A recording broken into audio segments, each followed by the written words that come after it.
দফা এক দাবি এক শেখ হাসিনা। বেশ উত্তেজনায় দেখছেন সেনাবাহিনী রয়েছে মাঠে, পুলিশ রয়েছে মাঠে।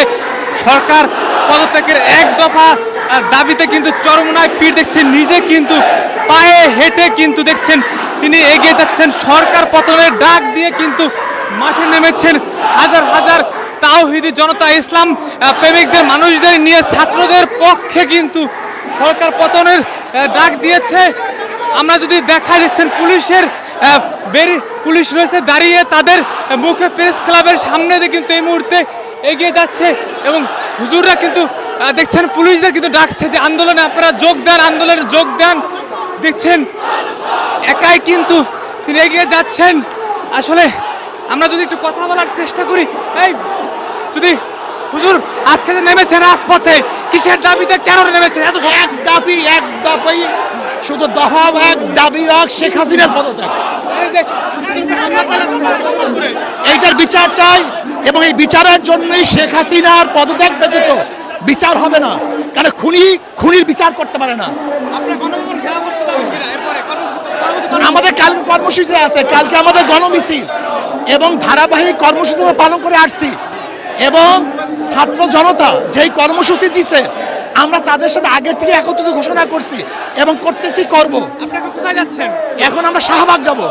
ছাত্রদের সাথে আপনারা যুক্ত হবেন? ছাত্রদের সাথে না, ছাত্রদের সাথে তো আমরা আগে আসি।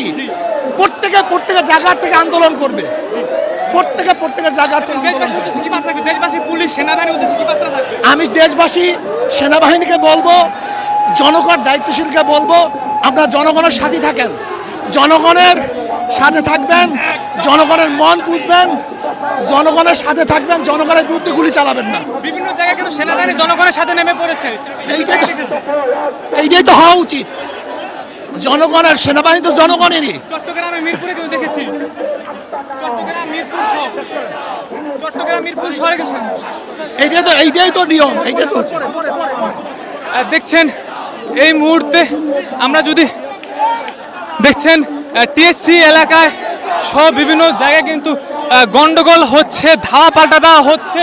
তার মধ্যে কিন্তু চরমনায় পীর সাহেব রয়েছেন, তিনি কিন্তু দেখছেন এবং চরমনায় পীরের যে দল রয়েছে তারা কিন্তু দেখছেন রাজপথে নেমে, মাঠে নেমে কিন্তু ছাত্রদের সাথে একতা প্রকাশ করে দেখছেন তুমুল শক্তি নিয়ে কিন্তু শাহবাগের দিকে কিন্তু এগিয়ে যাচ্ছেন। আমরা যদি দেখাই, দেখছেন এই মুহূর্তে তারা তাদের মিছিল নিয়ে কিন্তু দেখছেন হাজার হাজার তাওহীদি জনতা নিয়ে, মুসলমানদের নিয়ে কিন্তু হুজুররা সবাই একসাথে কিন্তু কমি মাদ্রাসা সহ বিভিন্ন মাদ্রাসার ছাত্রদের সহ কিন্তু তারা নেমেছেন। আমরা যদি দেখাই, দেখছেন হুজুর কিন্তু রয়েছেন, তিনি কিন্তু সামনে থেকে নেতৃত্ব দিচ্ছেন এবং সকল কিন্তু কেন্দ্রীয় নেতাদের আমরা একসাথে কিন্তু দেখতে পাচ্ছি এবং তিনি কিন্তু দেখছেন ছাত্রদের পক্ষে বিশাল এক মিছিল নিয়ে শাহবাগে যাচ্ছেন এবং তিনি কিন্তু জানিয়েছেন যে প্রতিটি ছাত্রের বুকে যে গুলি চলেছে সেই গুলির বিচার সরকারকে কিন্তু দিতে হবে বা গুলির বিচার নিতে হবে। আপনারা কিন্তু তিনি কিন্তু বার্তা জানিয়েছেন সেনাবাহিনী সহ এবং পুলিশ সহ সকল যারা রয়েছেন, দায়িত্বে রয়েছেন, তাদের কিন্তু জনগণের পক্ষে থাকার জন্য আহ্বান জানাচ্ছেন। জানেন কিন্তু এই হুজুরের উপর কিন্তু বরিশালে কিন্তু সিটি কর্পোরেশন নির্বাচনের সময় হামলা হয়েছিল। তিনি কিন্তু জানিয়েছিলেন যে সরকার পতন না হওয়া পর্যন্ত তিনি কিন্তু আর কোনো নির্বাচনে যাবেন না এবং আমরা তখন কিন্তু দেখেছিলাম চরমনায় পীর সাহেব তিনি কিন্তু একাই কিন্তু মাঠে থেকে শক্তি যোগাচ্ছেন এবং বারবার কিন্তু দেখছেন তাদের হাতে কিন্তু রয়েছে নিরাপত্তা, সকল কিছু নিয়ে কিন্তু তারা এগিয়ে যাচ্ছেন। আমরা যদি দেখাই, দেখছেন হাজার হাজার তাওহীদি জনতাদের সাথে একসাথে নিয়ে সরকার পতনের যে ডাক রয়েছে হাইকোর্টের সামনে রয়েছে, হাইকোর্টের সামনে দিয়ে দেখছেন শত শত মানুষ তারা কিন্তু এগিয়ে যাচ্ছেন। আমরা দেখাই, দেখছেন চরমনায় পীরের যে মিছিল, হাজার হাজার মানুষ, তাদের সাথে সাধারণ মানুষ যুক্ত হয়েছে হাইকোর্টের সামনে দিয়ে তাদের মিছিল নিয়ে কিন্তু এগিয়ে যাচ্ছেন অ্যাকশন। আপনারা যারা দেখছেন এই লাইভটি লাইক দেবেন, সাবস্ক্রাইব করবেন, সাথে থাকবেন। সাধারণ মানুষ দেখছেন হাতে লাঠি নিয়ে কিন্তু এগিয়ে যাচ্ছে চরমনার দিকে। তাদের মনে যে ক্ষোভ, কষ্ট পদত্যাগ চাই কুত্তা মন্ত্রীর। সাথে দেখছেন সাধারণ মানুষ তারা রয়েছেন। অ্যাকশন অ্যাকশন ঠিক আছে। ডাইরেক্ট অ্যাকশন, এক দফা এক দাবি, শেখ হাসিনা কবে যাবি? এক দফা এক দাবি। আমরা দেখানোর চেষ্টা করছি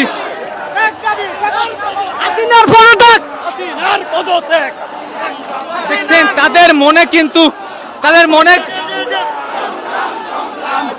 হ্যাঁ দেখছেন এই মুহূর্তে তারা স্লোগানে কিন্তু পুরো রাজধানী কাঁপছে, সবার হাতে কিন্তু দেখছেন বিশাল আসলে তারা এত বড় মিছিল কিন্তু আমরা দীর্ঘদিন পর সবার হাতে কিন্তু লাঠি নিয়ে প্রস্তুতি নিয়ে কিন্তু এগিয়ে যাচ্ছেন। আমরা দেখছেন হাজার হাজার তাওহীদি জনতা রাজপথে নেমে পড়েছে। সরকার পতন, শেখ হাসিনার পতন তারা কিন্তু মাঠের থেকে নামবেন না এমনই কিন্তু জানিয়েছেন। এই মুহূর্তে শাহবাগ দখলে কিন্তু তিনি যাচ্ছেন। আমরা যদি দেখছেন এইদিকে কিন্তু পবিত্র হাইকোর্ট রয়েছে, সুপ্রিম কোর্ট রয়েছে। দেখছেন তারা কিন্তু তাদের মিছিল কি দাবি পদত্যাগ, শেখ হাসিনার পদত্যাগ। পদত্যাগ ছাড়া আর কোনো ইয়ে নাই। পদত্যাগ চাই, পদত্যাগ পদত্যাগ পদত্যাগ পদত্যাগ আওয়ামী লীগ সরকারের সরাসরি আমি পদত্যাগ চাই। এই শেখ হাসিনার পদত্যাগ চাই। এই ছাত্র জনতা ভাইদের উপরে যেভাবে গুলি চালাচ্ছে, যেভাবে আমাদের এই দেশের সাধারণ মানুষের উপরে গুলি চালাচ্ছে, আমাদের দেশে দ্রব্য মূল্য ঊর্ধ্বগতির ঊর্ধ্বে উঠে গিয়েছে। এর জন্য আমরা এই সরকারের পদত্যাগ চাই অবিলম্বে, তাড়াতাড়ি। এই দেশের সরকার, এই আওয়ামী লীগ সরকার, খুনি হাসিনা সরকার, এই দেশের যত মন্ত্রী এমপি আছে তাদেরকে নিয়ে দেশ চারক, না হয়তো এই দেশে পদত্যাগ করুন, না হয়তো এই দেশের জনগণ মেনে নেবে না। সারা বাংলার জনগণ গ্রামগঞ্জ থেকে সকলে এই দেশে উপস্থিত হবে। 9-3-6-9 শেখ হাসিনা যাবে কই, 3-6-9 ছাত্র ভাই বোনদের হবে জয়। এই বলে আমি আমার সংক্ষিপ্ত কথা শেষ করছি। আসসালামু আলাইকুম। দেখছেন হুজুরেরা কিন্তু তারা কিন্তু নেমেছে ছাত্রদের হাতে, তারা কিন্তু পক্ষে নেমেছে। ছাত্রদের যে আন্দোলন, সেই আন্দোলনের সাথে বিজয় কিন্তু বিজয় নিয়ে কিন্তু দেখেছেন তারা কিন্তু যারা আমাদের সাথে যুক্ত রয়েছেন লাইভটি শেয়ার করবেন, সাথে থাকবেন, সাবস্ক্রাইব করবেন। দেখছেন ছোট বাচ্চাদের হাতে নিয়ে কিন্তু তারা ছোট বাচ্চাদের নিয়ে কিন্তু আসলে বিশাল মিছিল নিয়ে তারা এগিয়ে যাচ্ছেন। সাথে কিন্তু দেখছি লাঠি নিয়ে তাদের নিরাপত্তার জন্য তারা সর্বকুলভাবে প্রস্তুত রয়েছেন। আমরা এত বড় মিছিল কিন্তু দীর্ঘদিন পরে দেখতে পেলাম এবং তারা কিন্তু পুলিশের সামনে দিয়ে কিন্তু বের হয়ে দেখছে সাধারণ মানুষ ছুটছেন। এই সাধারণ মানুষ ছুটছে কেন? একমাত্র শেখ হাসিনার পদত্যাগের জন্য। বাংলাদেশের মানুষ এখন ক্ষুব্ধ, একমাত্র শেখ হাসিনার নির্যাতনে মানুষ অতিষ্ঠ। আমরা শেখ হাসিনার জ্বালা যন্ত্রণার নির্যাতন থেকে বাঁচতে চাই। দেখছেন সবাই শেয়ার করবেন, লাইক করবেন, কমেন্ট করবেন, সাবস্ক্রাইব করে আমাদের সাথে থাকবেন।